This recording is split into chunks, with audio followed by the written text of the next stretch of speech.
வாழ்க வளமுடன். இந்த 2025ஆவது ஆண்டு, அந்த புதிய ஆண்டில் ஒரு ஒரு நல்ல கருத்துக்களை குறித்து இந்த வீடியோவில் நம்ம பார்க்க போகிறோம். அதாவது புதுசு அப்படின்னு சொன்னால் எல்லாருக்குமே ரொம்ப ரொம்ப பிடிக்கும். அது குழந்தைங்களா இருக்கட்டும், பெரியவங்களா இருக்கட்டும், ஆண்களா இருக்கட்டும், பெண்களா இருக்கட்டும், யாராக இருந்தாலும் புதுசு அப்படின்றது ரொம்ப பிடிக்கும். இப்போ உங்கள் பிள்ளைங்களுக்கு எத்தனை ட்ரெஸ் இருந்தாலும் புதுசாக ஒரு ட்ரெஸ் வந்தோடனே அவங்களுக்கு ரொம்ப சந்தோஷமா. ட்ரெஸ் இல்லை, ஒரு சின்ன பென்சில், ஒரு பேனா, அதை புதுசாக யாருனாலும் கொண்டாந்து இருந்தாங்கப்பான்னு வாங்கி கொடுத்துட்டு அவங்களுக்கு அதை வச்சு அவ்வளோ சந்தோஷப்படுவாங்க. குழந்தைங்களா இருக்கும்போது ஒரு புது விளையாட்டு சாமான் வந்துருச்சுன்னு வச்சுக்கிங்களேன், அதை அவ்வளோ ஹாப்பியாக இருப்பாங்க. அதை வைத்து கொண்டு அவங்க அவங்களுக்கு இருக்குது நிறைய விளையாட்டு சாமான் இருக்கும். ஆனால் வந்திருக்கிற அந்த புதுசாக வந்தது ஒரு சாதாரண விளையாட்டு சாமானாக தான் இருக்கும், விலை குறைஞ்சது. ஆனாலும் அது புதிதுன்னு சொல்லும்போது அது மேலே ரொம்ப ஒரு அட்ராக்ஷன் பண்ணி அதை வைத்து கொண்டே விளையாடுவார்கள். பசங்க கூட நான் பாடம் டீச் பண்ணும்போது சோர்ந்து உட்காந்துருப்பாங்க. அப்போ நான் போயிட்டு இன்றைக்கி நம்ம புது பாடம் ஒன்று பார்க்கலாம் அப்படின்னு நான் புது பாடம் உங்களுக்கு ஒன்று நடத்த போகிறேன்னு பசங்க உடனே இப்படி எந்திரிச்சு நல்லா அப்படி ஸ்ட்ரைட்டாக உட்காந்து அப்படியே என்னை பார்ப்பாங்க.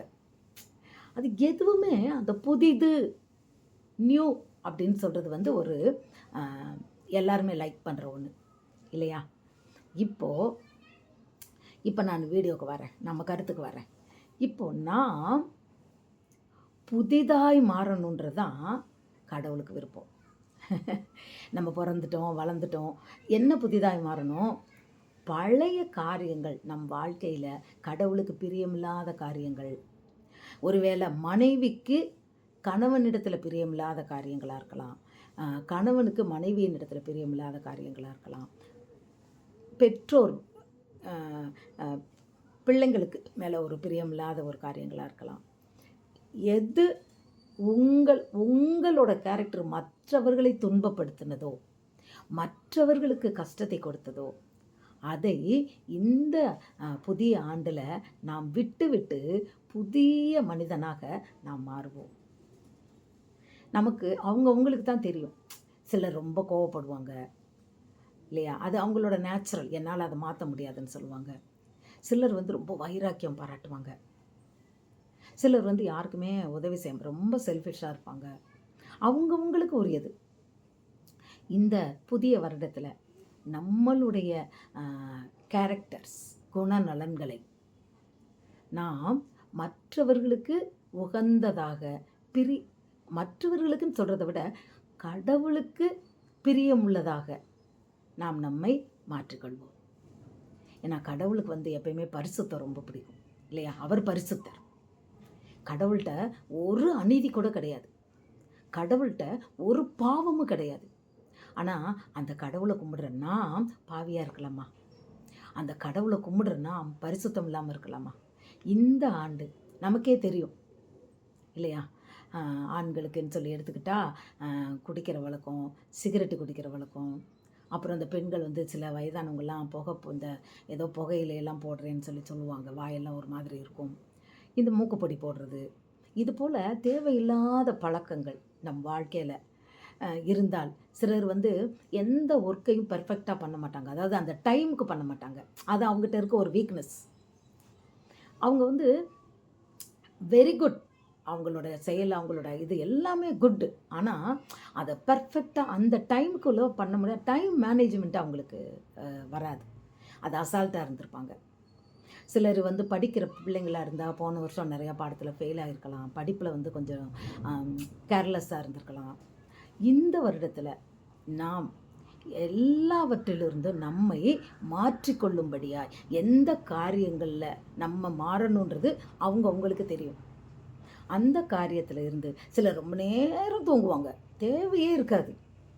சிலர் ரொம்ப நேரம் செல்லு பார்ப்பாங்க, நாள் கணக்கா, மணிக்கணக்கா.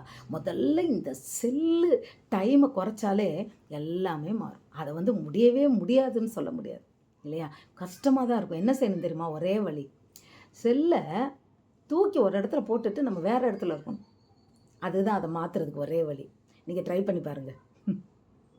செல்லை நீங்கள் ஆஃப் பண்ணுங்கன்னு கூட நான் சொல்லலை, சைலண்ட்டில் கூட போட்டுட்டு செல்லை நீங்கள் என்ன பண்ணுங்கள், ஒரு இடத்துல தூக்கி வச்சுருங்க. வச்சுட்டு நீங்கள் அந்த அறையில் இருக்காதீங்க, நீங்கள் வேறு அறையில் இருங்க. உங்கள் வேலைகளை செய்யுங்க, நீங்கள் படிங்க, சமையல் பண்ணணுமா என்ன பண்ணணும், இல்லை நீங்கள் தூங்கணுமா என்ன வேலை செய்யணுமோ அதை என்ன பண்ணணுமோ அதை பண்ணுங்கள். ஒரு 4 மணி நேரம் 5 மணி நேரம் கழித்து போய் எடுத்து பாருங்கள். ஒரு வேளை முக்கியமான கால் வந்தால் நீங்கள் திருப்பி கூப்பிட்டு பேசுங்க. சிலர் ஃபோன்லேயே மணிக்கணக்காக பேசுவாங்க. சிலருக்கெல்லாம் நம்ம கால் பண்ணோம்னா கண்டினியூஸாக இவ்வளோ நேரம் யார்கிட்ட பேசுனேன்னா ஒருத்தவங்க தான் பேசியிருப்பாங்க.